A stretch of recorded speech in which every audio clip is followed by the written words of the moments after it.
A carta à igreja de Tiatira fica no capítulo 2, do versículo 18 ao versículo 29, tá bom? Então pode abrir aí Apocalipse, capítulo 2, verso 18 ao 29, tá bom? A gente vai fazer a leitura e aí depois a gente vai vir expondo versículo por versículo, tá? Versículo 18 diz assim, ó: Ao anjo da igreja em Tiatira escreva: Estas coisas diz o Filho de Deus, que tem os olhos como chama de fogo e os pés semelhantes ao bronze polido. Conheço as obras que você realiza, o seu amor, a sua fé, o seu serviço, a sua perseverança e as suas últimas obras, mais numerosas do que as primeiras. Tenho, porém, contra você o fato de você tolerar que essa mulher, Jezabel, que se declara profetisa, não somente ensine, mas ainda seduz os meus servos a praticar a prostituição e a comer coisas sacrificadas aos ídolos. Dei-lhe tempo para que se arrependesse, porém, ela não quer se arrepender da sua imoralidade. Eis que farei com que fique acamada, e trarei grande tribulação aos que com ela adulteram, caso não se arrependam das obras que ela incita. Matarei os seus filhos, e todas as igrejas saberão que eu sou aquele que sonda mentes e corações, e retribuirei a cada um de vocês segundo as suas obras. Digo, porém, aos demais de Tiatira, a todos aqueles que não seguem essa doutrina e que não conheceram, como eles dizem, as coisas profundas de Satanás: não porei outra carga sobre vocês. Tão somente conservem o que vocês têm, até que eu venha. Ao vencedor, que guardar até o fim as minhas obras, eu lhe darei autoridade sobre as nações, e com cetro de ferro as governará, e as reduzirá a pedaços como se fossem objetos de barro, assim como também eu recebi a autoridade de meu Pai. E eu lhe darei ainda a estrela da manhã. Quem tem ouvidos, ouça o que o Espírito diz à igreja. Versículo 18, a gente vai começar aí com a igreja de Tiatira, e aí a gente vai ver mais ou menos o contexto histórico, um resumo, para a gente poder entender o que Jesus veio falar a essa igreja, o que Jesus veio diagnosticar essa igreja. Primeira coisa, o nome dessa cidade, Tiatira, ela tem um sentido de sacrifício contínuo. Aí a gente vai entender por que desse nome. Outra coisa interessante também, agora, é que essa igreja aqui, ela teve uma influência na fundação dela pelo apóstolo Paulo. Então, o apóstolo Paulo teve grande participação na fundação da igreja de Tiatira. Tiatira, ela é a menos importante das 7 cidades. Ela tem menos relevância. Porque Tiatira, ela não era um centro político ou religioso, como a gente viu em Esmirna e em Éfeso. Mas a sua importância era comercial. E a importância de Tiatira era a sua posição geográfica, porque ela estava onde ali o Império Romano ele fazia esse intercâmbio comercial entre a Europa e a Ásia. Então ela vai ser importante nesse sentido. Outra coisa importante agora, que vai ser uma chave de interpretação histórica para a gente entender o que Jesus quis falar à igreja de Tiatira, é que na cidade de Tiatira tinha várias sedes importantes que eram chamadas de grêmio. E o que era isso? Era um grêmio que era como se fosse uma sede de comércio. Então, lá tinha o comércio de lã, couro, linho, bronze, né? E entre outras coisas, púrpuras. E o interessante é que em cada sede, em cada grêmio, na cidade de Tiatira, a respeito do comércio, tinha um deus. Ou seja, tinha um deus que era o deus do lã, tinha um deus que era um deus do couro. A gente vai entender isso quando a gente se aprofundar no texto bíblico. E sua indústria principal era de instrumentos de bronze e de cobre, porque eles prestavam serviço para o Império Romano, para fazer as armaduras. Então a cidade de Tiatira, ela não sofria de perseguição do Império Romano, porque eles, de certa forma, por conta da produção deles de bronze e de cobre, eles ajudavam o Império Romano em todo esse armamento bélico aí para o Império Romano. Uma coisa interessante, curiosidade, Lídia, que ajuda Paulo, né? Ela provavelmente era uma representante dessas corporações. Isso está lá em Atos capítulo 16, versículo 14. E outra coisa interessante, esses grêmios, eles não tinham a finalidade apenas de você... A gente era um comerciante lá de Tiatira. A gente apenas não entrava lá para, de certa forma, ser um comerciante. Lá dentro, por conta desses deuses pagãos que tinham lá, que representavam... O bronze tinha um deus, a gente vai ver isso, para o lã tinha outro. Se eu fosse uma pessoa que trabalhasse com cobre e entrasse para um grêmio desse, eu era obrigado a fazer parte desse grêmio, a participar tanto dessa adoração aos falsos deuses, aos deuses pagãos, e além disso participar desses sacrifícios. E a gente vai ver onde que vai dar isso. Então, em Tiatira, seria impossível você ser um comerciante, se você morasse lá, e você não participasse de um grêmio. Era como você cometesse um suicídio comercial. Era impossível você ter um comércio na cidade de Tiatira e você fosse cristão e não se render ao grêmio e tudo aquilo que o grêmio eles colocavam em pauta para você participar. Que é o quê? Você adorar outros deuses e você participar de sacrifício de ídolos que ia além disso. Havia um grande templo na cidade de Tiatira em honra ao deus Sol, que é Apolo, que também vai aparecer aqui no texto bíblico. E outra coisa interessante também, nessas reuniões desses grêmios, né, havia banquetes com comida sacrificada aos ídolos pagãos. E essas festas acabavam em licenciosidade. O que é isso?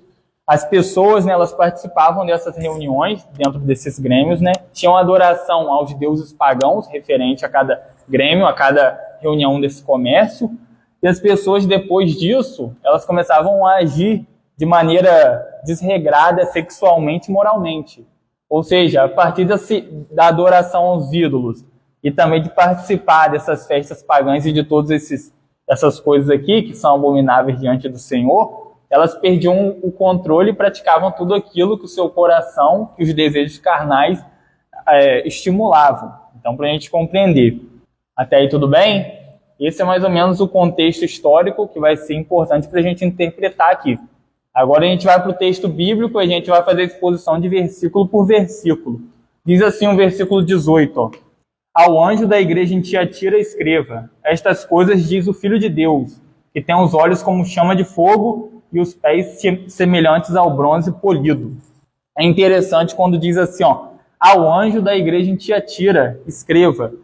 E esse anjo aí tem interpretação que diz que é um anjo celestial, mas não tem nem sentido. Como é que Jesus ele vai trazer uma mensagem para um anjo celestial? O anjo aqui da igreja em Tiatira significa mensageiro, que é o que faz menção aos líderes da igreja de Tiatira. Então, o diagnóstico é para essa igreja e principalmente para os líderes.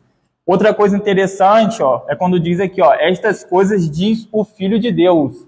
Por que Jesus Cristo aqui, ele logo faz esse diagnóstico, envia essa mensagem e se declara: estas coisas diz o Filho de Deus.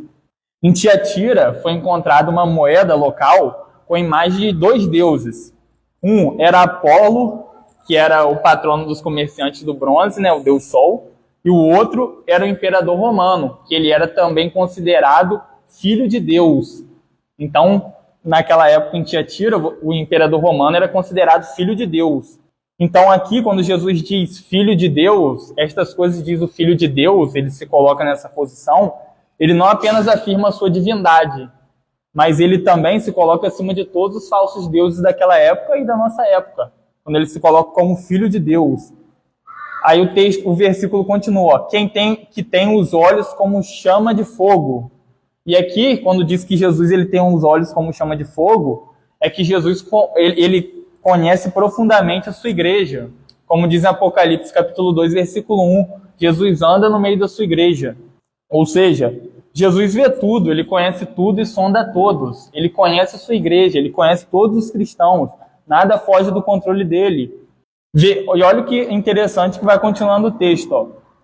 E os pés semelhante a bronze polido. E o que significa isso? Quando Jesus se coloca aqui como os pés semelhantes ao bronze polido. Simboliza a firmeza e estabilidade daquele que sustenta toda a criação e que não se abala diante das adversidades. Ou seja, aqui quando ele fala que eles têm os pés semelhantes ao bronze, o bronze é algo resistente. Você pode bater, que ele não vai se quebrar facilmente. Assim Jesus se coloca como aquele que sustenta toda a criação. Amém? Tem uma frase aqui do Dr. Martin Lloyd-Jones, ele diz assim, ó, Jesus precedeu a história, ele criou a história, seu trono está acima do mundo e fora do tempo. Ele, o Deus eterno, reina a eternidade. Ou seja, ele já está reinando. Jesus vem aqui dar um diagnóstico, mas a gente vai ver que Jesus vai dar uma esperança de que tudo já está consumado. Nada vai fugir do controle dele. Muito pelo contrário, ele vai vir aqui dar um diagnóstico e chamar essa igreja de novo a palavra dele, a confiar nele. Amém? Versículo 19, olha o que Jesus diz a essa igreja.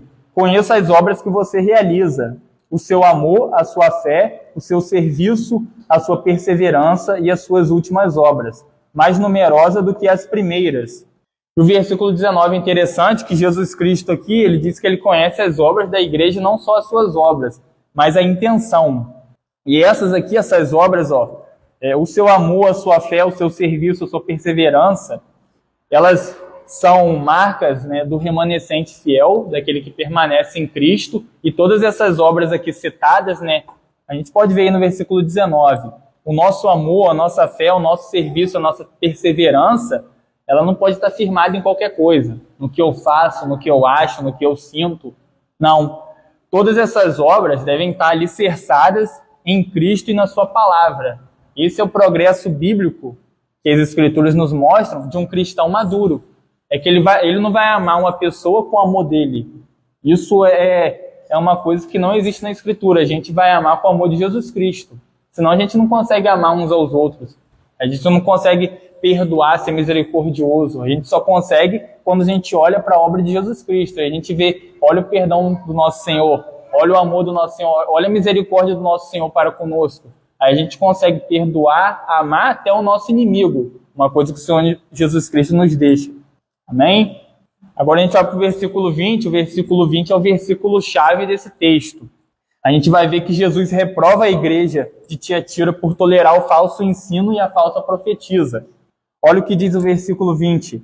Tenho, porém, contra você o fato de tolerar que essa mulher, Jezabel, que se declara profetisa, não somente ensine, mas ainda seduz os meus servos a praticar a prostituição e a comer coisas sacrificadas aos ídolos.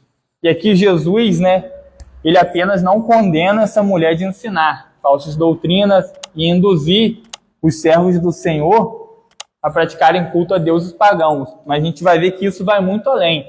E aqui já vem uma questão para a gente entender o que está acontecendo e por que o próprio Jesus, ele vai... A gente não sabe se o nome dessa mulher aqui é Jezabel ou se é uma referência às práticas que a antiga Jezabel do Antigo Testamento faz. Mas aqui é interessante que a gente já se pergunta quando a gente lê esse versículo. Quem era Jezabel? O nome Jezabel significa puro, mas se a gente for ver Jezabel do Antigo Testamento e essa aqui do Novo, a vida dela e a conduta não tem nada a ver com o nome. A gente vê como uma pessoa imoral, impura, pagã e que está levando outras pessoas também a essa prática. Outra coisa, para a gente entender quem é essa Jezabel e por que Jesus compara elas a essas práticas pagãs, a gente tem que compreender quem é Jezabel no Antigo Testamento. Jezabel era esposa do rei Acabe. O rei Acabe ele era rei de Israel, mas do reino do norte. Jezabel não era israelita, ela era pagã, ela era do povo cananeu. Jezabel ela trouxe a idolatria, o paganismo, né, para o reino de Israel. E como que ela conseguiu isso? Persuadindo o rei Acabe. Ela era pagã, e isso já vai contra uma lei do Antigo Testamento, que o povo de Israel não podia se misturar com os outros povos, nem se casar. O rei Acabe vai e se casa e, de certa forma, Jezabel ela começa persuadindo e trazendo essas práticas pagãs. Uma coisa interessante, Jezabel ela foi enfrentada pelo profeta Elias. A gente vê isso lá em 2 Reis. E depois o profeta Elias também vai ter um confronto ali com os profetas de Baal. Jezabel ela tinha intenção, no Antigo Testamento, de acabar com o culto a Deus em Israel. E a gente pode se perguntar aqui, tá bom, a gente já sabe agora quem é Jezabel. Mas o que aconteceu com Jezabel no Antigo Testamento? Qual foi o fim? É interessante também, Jeú ele foi o 10º rei de Israel, e ele foi ungido pelo profeta Eliseu. E por que é importante a gente saber do rei Jeú? Deus usou o rei Jeú para trazer juízo para a casa de Acabe. Acabe era esposo de Jezabel. Está lá em 2 Reis, capítulo 9, versículo 30 ao 33. Então Jeú ele vem da parte de Deus. Deus vai usar Jeú, né, para ele entrar em Jerusalém e destruir Jezabel.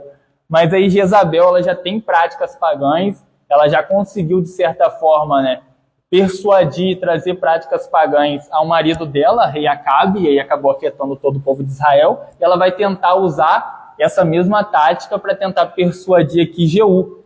Só que Jeú não vai se impressionar, e aí Jezabel ela vai ficar numa janela, ela vai se pintar, ela vai estar de maneira sensual, vai tentar ali persuadir e seduzir Jeú, Jeú não vai cair, e Jeú vai mandar que os homens joguem ela da janela abaixo, e ela morre.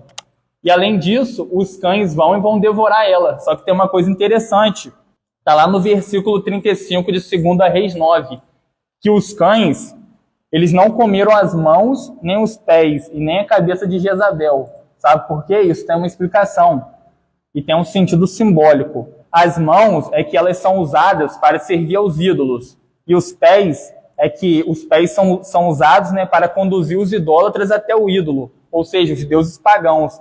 Então aqui tem um ensinamento, e a cabeça significa morte, ou seja, todo aquele que usa as mãos, né, de certa forma, com os ídolos, e usa os pés para glorificar e para adorar os ídolos, isso vai culminar em morte. Isso não vai culminar em outra coisa. Então já é também um ensinamento que o Senhor nos traz. E uma coisa que a gente aprende, a tolerância da igreja com falso ensino provoca a ira de Deus. Deus usa Jeú para trazer juízo não só à casa de Acabe, mas a Jezabel também.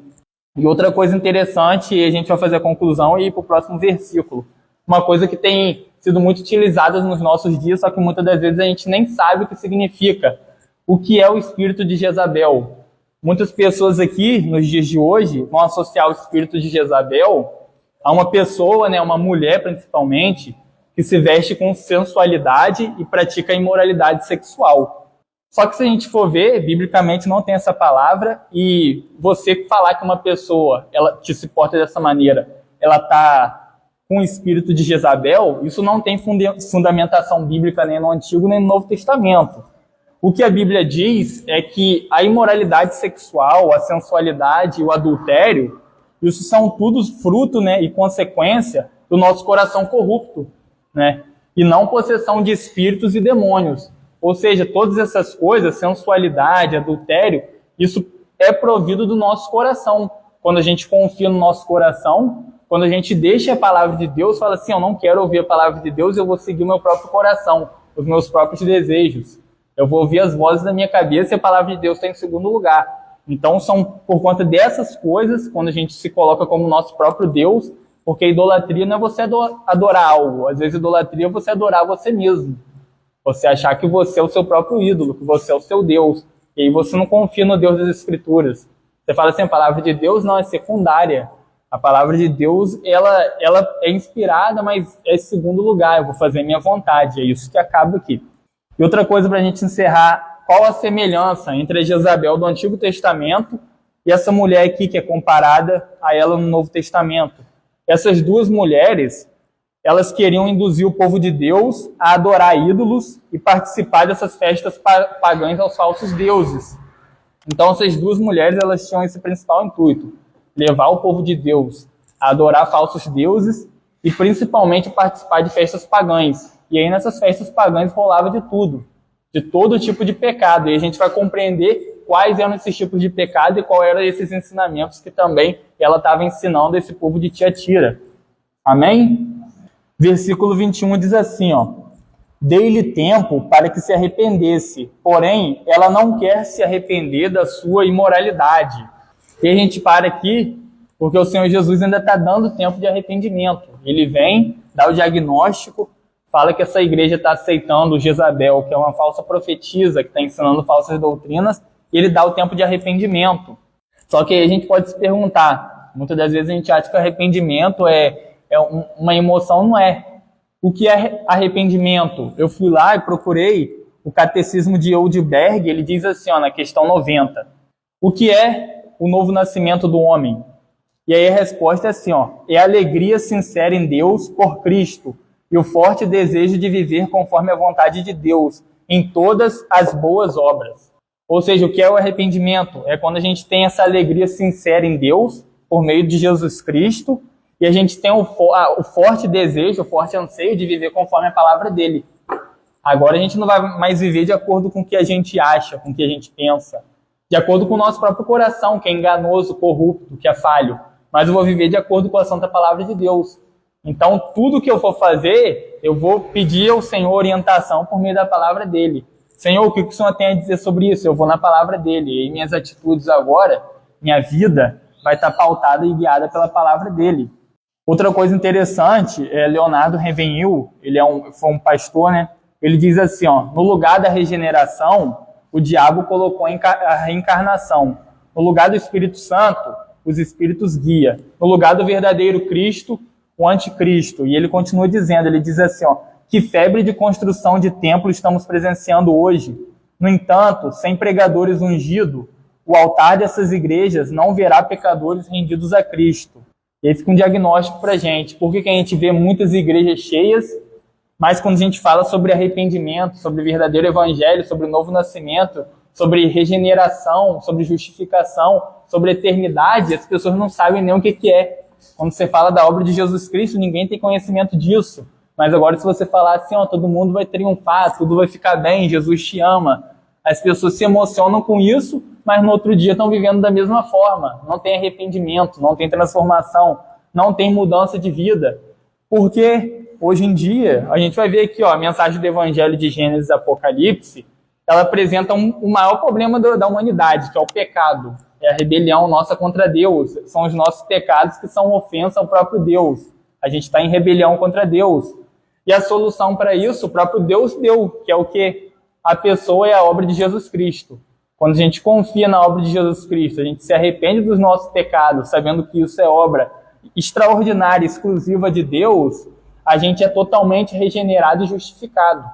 Então eu não sou salvo pelo que eu vou fazer, a gente vai ver aqui, mas eu sou salvo pela obra magnífica e redentora de Jesus Cristo. A mensagem de Jesus, se a gente for resumir todo o ministério de Jesus, tem uma mensagem que ele pregou todas as vezes, que é o que? Arrependei-vos, pois é chegado o reino dos céus. Ele está a todo momento falando isso, arrependei-vos. E a gente vê nas 7 igrejas que a gente está expondo, o arrependimento sendo, em cada igreja, sendo falado de forma enfática por Jesus. Versículo 22 diz assim, ó, eis que farei com que fique acamada, e trarei grande tribulação aos que com ela adulteram, caso não se arrependam das obras que ela incita. Versículo 22 é interessante, que diz assim, ó, eis que farei com que fique acamada. E a camada aqui é a igreja. Está falando assim, ó, vocês que estão dentro da igreja, mas que aqui em Tiatira tinha uma galera que é os remanescentes, a gente vai ver no versículo 24, mas a maioria estava praticando essas coisas. Se deixou levar pelo ensinamento de Jezabel, estava praticando, né, culto aos ídolos, estavam participando desse sacrifício dentro do Grêmio, mas estavam totalmente apostatados. E a gente vai ver que quando diz que vai ficar acamado, o Senhor Jesus diz, é um sentido, sabe de quê? De apostasia, de frieza, de indiferença e de cegueira espiritual, que está descrito em Romanos 1, que é o juízo de Deus. Qual que é o juízo de Deus para as pessoas que estão vivas? É entregar o homem aos seus próprios desejos. É falar, sabe o que? Não, você está indo lá para cultuar os deuses pagãos e para o sacrifício dos ídolos, mas a sua intenção é imoralidade sexual, então vou te dar isso. Ah, você está participando dos grêmios, porque se você não participar, você não vai ter retorno financeiro, então vou te entregar o amor, o dinheiro. É isso que o Senhor Jesus Cristo está falando. Está falando, se vocês querem isso, então vou deixar vocês adormecidos. Eu vou deixar vocês acamados. E aí vocês vão viver a seu bel prazer. E a pior coisa que existe é um ser humano viver essa vida sem a consciência de eternidade. É ele viver os prazeres do mundo, viver desfrutando de todos os pecados, tudo aquilo que o mundo oferece, mas ele não ter consciência de eternidade, de vida eterna. E isso vem pela pregação da palavra do Senhor. Outra coisa interessante no verso 22 é quando diz assim, ó, dê-lhe tempo para... Verso 22, eis que farei com que fique acamado, e depois, e trarei grande tribulação aos que com ela adulteram. Essa grande tribulação aqui, né, pode significar a condenação eterna, o juízo final, que a gente sabe, mas aqui, essa igreja, antes do século, aqui a gente está no ano mais ou menos 90, 96, século I. Antes do século II, essa igreja de Tiatira aqui, ela vai estar totalmente destruída pelos falsos ensinos. Ela vai estar largada à sua própria sorte. Versículo 23 diz assim, ó, matarei os seus filhos, e todas as igrejas saberão que eu sou aquele que sonda mentes e corações, e retribuirei a cada um de vocês segundo as suas obras. Versículo 23 é interessante, que Jesus já dá um alerta, matarei os seus filhos. E o que significa isso? São todos aqui que se comprometem com o falso ensino de Jezabel. São todos aqueles que eles, de certa forma, se apegaram e tomaram esse ensino de Jezabel como a verdade absoluta. E a gente vai ver qual que eram esses ensinos aqui mais lá na frente. Verso 23 também diz: e todas as igrejas saberão que eu sou aquele que sonda mentes e coração. Ou seja, os olhos de Jesus aqui distinguem os cristãos sinceros daqueles que abandonaram a palavra de Deus para buscarem o quê? Promessas enganosas de conhecimento espiritual secreto através de religiões falsas. Dentro dessas religiões pagãs aqui, tinha todo tipo de ensinamento. Principalmente, sabe um dos ensinamentos aqui que tinham, dentro desses grêmios aqui, que os deuses pagãos eram totalmente adorados? Tinha um ensinamento vários ensinamentos, mas isso é engraçado, que além, quanto mais você pecasse, você mortificava a sua carne e seu espírito era elevado. Porque você não ia contaminar seu espírito, porque sua carne está tanto cheia de pecado, você já experimentou todo tipo de pecado, que você já venceu a sua carne. E seu espírito está elevado, é um ensinamento totalmente antibíblico. E outra coisa, um dos também dos ensinamentos que tinha aqui, na cidade de Tiatira, era que quanto mais você participasse dos grêmios, desse sacrifício, quanto mais você investisse nesses grêmios, nessa questão do sacrifício, esses deuses iam te abençoar. Né? E não muda nada hoje. Hoje usam outras coisas, outros deuses, mas é a mesma proposta, é o mesmo falso evangelho, é a falsa mensagem de Deus. E por último, aí, no final do versículo diz assim, 22, caso não se arrependam das obras que ela... Não, versículo 23, e retribuirei a cada um de vocês segundo as suas obras. E aqui é interessante, quando fala obras, a gente acha que é uma coisa que a gente faz para agradar a Deus, né? A gente sempre tem essa, mas não é isso. Martinho Lutero, ele vai dizer assim, não podemos atribuir a nós mesmos a menor parcela de crédito para a nossa salvação. Martinho Lutero diz assim, não podemos atribuir a nós mesmos a menor parcela de crédito para a nossa salvação. Ela depende inteiramente da graça divina. Ou seja, nós não somos salvos porque eu faço algo. Tem algumas religiões que elas se consideram cristãs, elas têm a Bíblia, elas pregam sobre Jesus, mas o ensinamento sobre salvação delas, você tem que fazer algo. Você tem que ir e subir uma escada de joelho. Você tem que fazer tal sacramento. É a obra de Jesus Cristo, mas é outra coisa. Isso é totalmente mentira. Isso não é bíblico. Isso é uma coisa que ataca totalmente a obra de Deus, a suficiência de Jesus Cristo.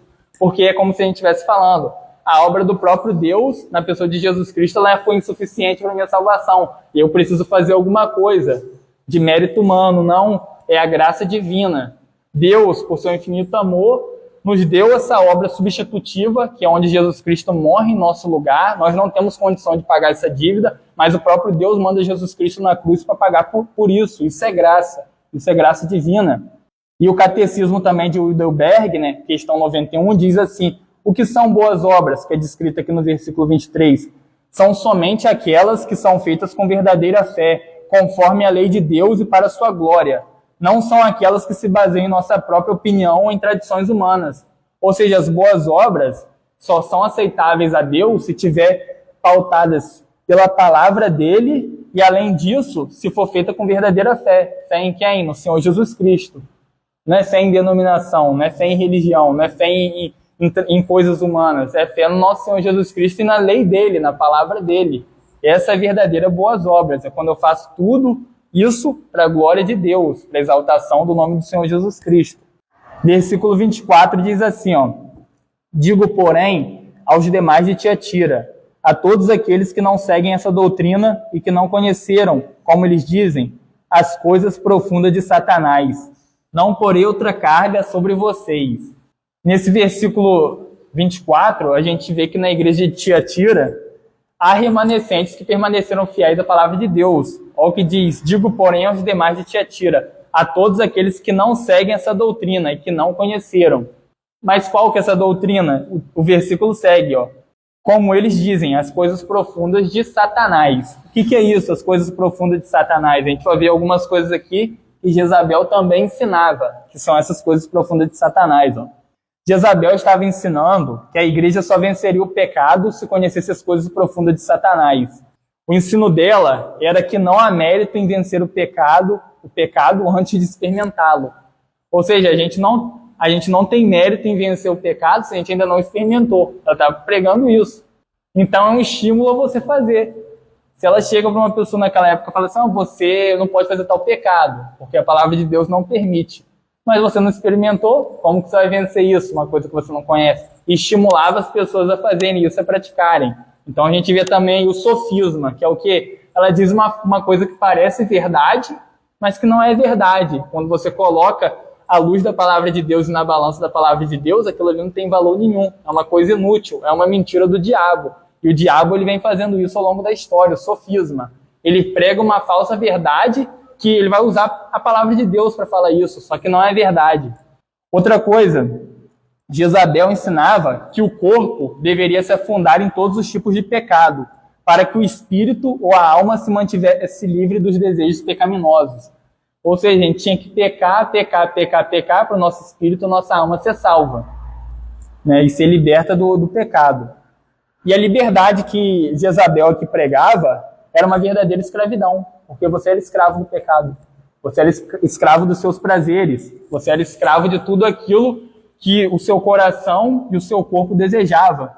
Ela ensinava que os cristãos de Tiatira deveriam defender seus interesses materiais e financeiros a todo custo, e que eles deveriam participar dos grêmios e das práticas pagãs dentro dessas reuniões. Ela não estava só pregando que eles deveriam adorar outros deuses, participar desses sacrifícios e de todo o banquete a essas práticas pagãs, mas ela estava falando, se você não participar do grêmio e não adorar esses falsos deuses e participar de tudo aquilo que tem lá, você não vai ter dinheiro. E aí ela começava falando isso. E aí, logicamente, a pessoa era persuadida e ela colocava na balança. Se eu for fiel ao Senhor Jesus Cristo, a gente vai ver isso no final. Eu vou ter consequências. Eu posso ficar sem dinheiro, sem aquilo, mas a pessoa que está com a visão de eternidade, ela vai confiar no Senhor. Mesmo que ela passe fome ou alguma coisa do tipo, pela causa do Evangelho, por ela viver a palavra de Deus de forma verdadeira, ela vai confiar. Mas tinham aqueles que falavam, não, então eu não vou negar. Eu vou participar disso tudo para me ter os benefícios que o Grêmio vai me dar, que é uma estabilidade financeira e econômica. Jezabel aqui, sabe o que ela está fazendo, se a gente for falar de uma forma mais comum para os dias de hoje? Ela oferece uma nova versão de cristianismo. Ela está ensinando aqui o liberalismo teológico, que é o quê? Você pode viver da sua maneira, a palavra de Deus ela não foi inspirada, ela foi modificada ao longo dos tempos pelos homens, e você pode viver do jeito que você quiser, você tem que viver na prática do pecado. É isso que muitos estão pregando. Outra coisa é teologia da prosperidade. Você não pode abrir mão, né, de uma questão financeira por causa do Evangelho. E o Senhor Jesus Cristo vai dizer que a gente não pode servir a dois senhores e colocando um desses senhores como dinheiro. E outra coisa é o universalismo, que é o que a gente já viu isso aqui. É quando a pregação ela diz que Jesus é só amor, e aí esse Jesus só amor ele abre espaço para o universalismo, que é o que? Jesus te ama. E aí quando a gente só prega isso, há um erro gigantesco, sabe? Porque se Jesus me ama, então eu posso fazer tudo o que eu quiser. Vamos dar um exemplo. Supondo, uma pessoa acabou de matar alguém ali, ela vem para cá, e eu só prego sobre amor, mas não prego sobre arrependimento, sobre vida eterna, sobre as consequências do pecado. E eu falo sobre amor. Ela sai daqui, ela sai se sentindo o máximo. Só que amanhã ela vai estar fazendo a mesma coisa. E eu tive a oportunidade aqui de pregar a palavra de Deus, de falar sobre arrependimento, sobre vida eterna, sobre reconciliação com Deus, sobre a obra da cruz. Naquele grande dia eu vou ser cobrado, porque eu omiti a palavra do Senhor, eu preguei só uma parte. Deus é amor, amém? Mas ele é irado também, ele se ira, ele é justiça. Ele vai agir naquele grande dia com justiça, ele se ira contra o pecado e contra o pecador que comete o pecado. A gente vai ver isso aqui. E outra coisa, John Piper ele diz uma frase que ela é verdadeira nos nossos dias. A única base que Satanás tem contra você é a sua carne e o seu pecado. O seu maior inimigo não é Satanás. O seu maior inimigo é você mesmo. Porque os nossos pecados e tudo aquilo de ruim, ele nasce no nosso coração.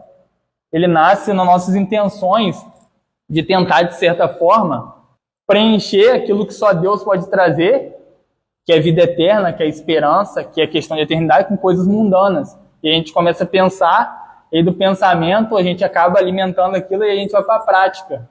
Então é uma forma também da gente se colocar muitas das vezes, é o que a gente falou sobre o espírito de Jezabel. É muito mais fácil, vamos supor que tem uma mulher ali praticando adultério. É muito mais fácil pegar e falar assim, ela está com o espírito de Jezabel e colocar culpa em demônios, em coisas assim, do que eu falar assim, ela está em pecado, tem que ele pregar o arrependimento. Aquilo ali foi porque ela quis, ela pecou. Então hoje também, nós como cristãos, e fazendo um panorama geral, nós temos que ter essa convicção também, de chegar e, diante do Senhor e ter essa convicção. Eu errei, eu pequei, agora eu vou me arrepender. Sabe por que a gente vê falsas conversões hoje? Pessoas que não nasceram de novo, pessoas que, eu já falei, isso daqui é a realidade. Você olha para a maioria, 90% das igrejas no Brasil, você vê que 90% das pessoas que estão ali vão para o inferno, não tem convicção de pecado, não tem convicção de eternidade. Você vê que hoje as pessoas elas estão de certa forma, né, aderindo tudo que denominação fala, tudo que pastor A fala, o pastor B fala, ou pessoas humanas falam sobre a palavra de Deus, mas o que o próprio Jesus Cristo falou na sua palavra, as pessoas estão descartando. Elas não querem praticar, elas querem um Jesus à sua imagem e semelhança, elas querem um Jesus moderno, um Jesus que diz assim, vai ficar tudo bem, eu te amo, pode viver da forma que você quiser. Esse não é o Jesus que manda a gente negar a si mesmo, tomar a nossa cruz e seguir a Ele. Ele não é um Jesus que diz, o Jesus das Escrituras, que diz que a gente vai ter aflição nesse mundo, mas para a gente ter convicção de que Ele vai estar conosco naquele grande dia, até o fim dos tempos. Então, de certa forma, não tem convicção de pecado, porque não tem mensagem de arrependimento. E aí, se uma igreja não prega sobre pecado, eu vou me arrepender de quê? Se não tem pecado. Se Jesus só me ama, se eu sou o centro do coração de Deus, isso vai totalmente contra o Evangelho. E aqui a gente vê uma coisa. Na carta de Jesus à igreja de Tiatira, Jesus não repreende só o falso mestre, mas também a igreja que tolera. Quem vai sofrer as consequências aqui, o juízo, não vai ser somente a falsa profetisa Jezabel, mas também todos aqueles que aderiram a isso e estão aprovando e praticando isso. Versículo 25 diz assim, tão somente conservem o que vocês têm, até que eu venha. Aqui, aqueles que se satisfazem com o evangelho, nada têm a temer e não recebem outra carga, desde que conserve o que tem. E o que é conservar o que tem? O que está descrito no versículo 19 aí, Conheça as obras que você realiza, o seu amor, a sua fé, o seu serviço, a sua perseverança. Ou seja, aqueles que confiam na palavra do Senhor, eles não vão ter outra carga a não ser viver o evangelho, a não ser testemunhar o evangelho. Sendo mais claro, as consequências eternas, né, que a gente sabe, o juízo de Deus, que a gente já falou sobre isso, inferno, condenação, a gente não vai sofrer. Porque o Senhor Jesus Cristo, quando Ele vai na cruz, Ele já paga pelos nossos pecados. Versículo 26 diz assim, ao vencedor que guardar até o fim as minhas obras, eu lhe darei autoridade sobre as nações. No versículo 26 é interessante, que às vezes a gente vê muito esse versículo sendo falado de modo aleatório, às vezes nem sabe onde que está o contexto e todo o versículo, toda a estruturação aqui da palavra de Deus. Pega e diz assim, versículo 26, ao vencedor que guarda até o fim as minhas obras, aí só lê isso daqui, eu lhes darei autoridade sobre as nações. Mas o que é isso? Isso é uma profecia messiânica que está lá em Salmos capítulo 2, versículo 9. E o que Cristo está falando aqui? Cristo está dizendo, e Ele está prometendo, que todo aquele aqui que permanecer, que conservar as boas obras mediante a palavra do Senhor Jesus Cristo, e fazendo isso para a glória dEle, para a exaltação dEle, terá poder sobre as nações. Mas o que significa isso?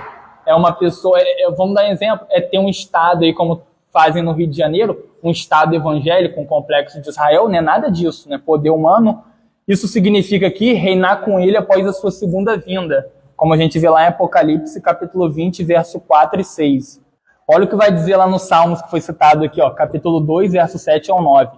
O rei diz, proclamarei o decreto do Senhor. Ele me disse, você é o meu filho, hoje eu gerei você.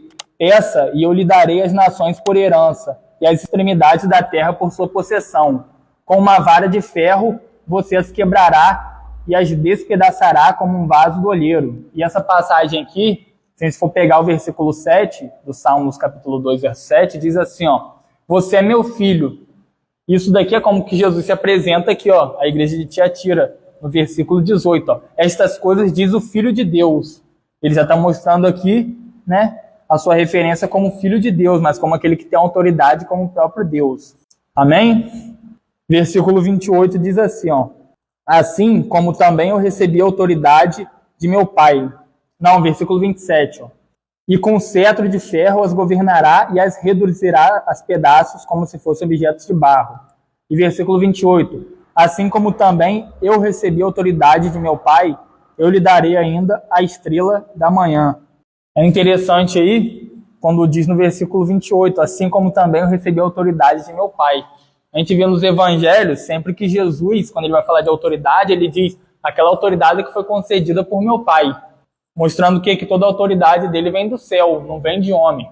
Porque os judeus eles estavam querendo a autoridade de Moisés, a autoridade de Abraão, a autoridade daqueles que foram, de certa forma, pessoas que Deus usou no Antigo Testamento. Jesus diz, não, eu venho da parte do próprio Deus. Outra coisa aí no versículo 28 que é interessante, quando diz assim, eu lhe darei ainda a estrela da manhã. O que significa isso? É um símbolo do Messias, do próprio Jesus. Olha o que Números capítulo 24, verso 17 vai dizer. Eu vejo, porém não agora, eu contemplo, mas não de perto. Uma estrela procederá de Jacó, de Israel subirá um cetro, que ferirá as temporas de Moabe, e destruirá todos os filhos de Sete. E Cristo também, ele se autodenomina resplandecente estrela da manhã, em Apocalipse capítulo 22, versículo 16. E aí, para a gente encerrar aqui, versículo 29, que é o último. Quem tem ouvidos, ouça o que o Espírito diz aí às igrejas. E aí a gente pode se perguntar, esse versículo aqui ele é importante, porque diz, quem tem ouvidos, ouça. Quem tem ouvidos, ouça o que o Espírito diz às igrejas. E aí a gente pode se perguntar, tá bom, mas onde o Espírito fala? Onde a igreja deve ouvir o Espírito de Deus? E onde o Espírito de Deus fala? A resposta está aqui, Deus se revela por meio da palavra escrita, a Bíblia, que é a revelação especial de Deus. Deus se revela de maneira geral, que é por meio da criação, a todos os homens. O livro de Romanos deixa claro isso, Gênesis também. Mas de maneira especial, o plano de salvação, ele é descrito na palavra escrita de Deus. E outra coisa interessante aqui, a gente já viu isso. Revelações, profecias e visões, muitas das vezes, elas são usadas por falsos pastores como sendo a própria palavra de Deus. Olha o que eles falam. Deus me falou isso, Deus me deu a visão daquilo, eu profetizo e determino.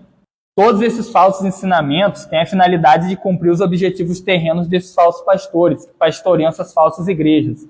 Então, quando eles usam revelações, profecias e visões, se a gente for colocar isso e, de certa forma, aqui, for fazer um mapeamento com a palavra de Deus, não vai ter nada a ver com isso.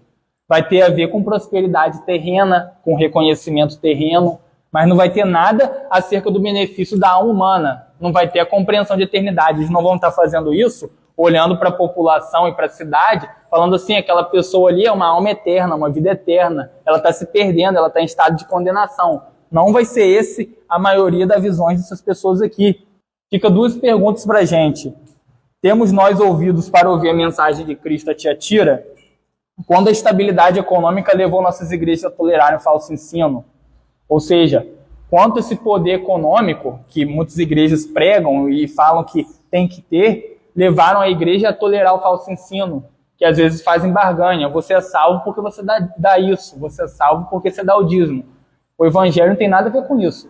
Você contribui porque você foi salvo e para as igrejas que fazem a obra de Deus, a obra verdadeira. A gente já falou sobre isso. Se você contribui e dizima numa igreja falsa, você está frequentando e sustentando a obra do diabo. A gente já falou sobre isso. O apóstolo Paulo, se despedindo dos cristãos de Éfeso, em Atos capítulo 20, versículo 29 e 30, olha o que ele vai dizer.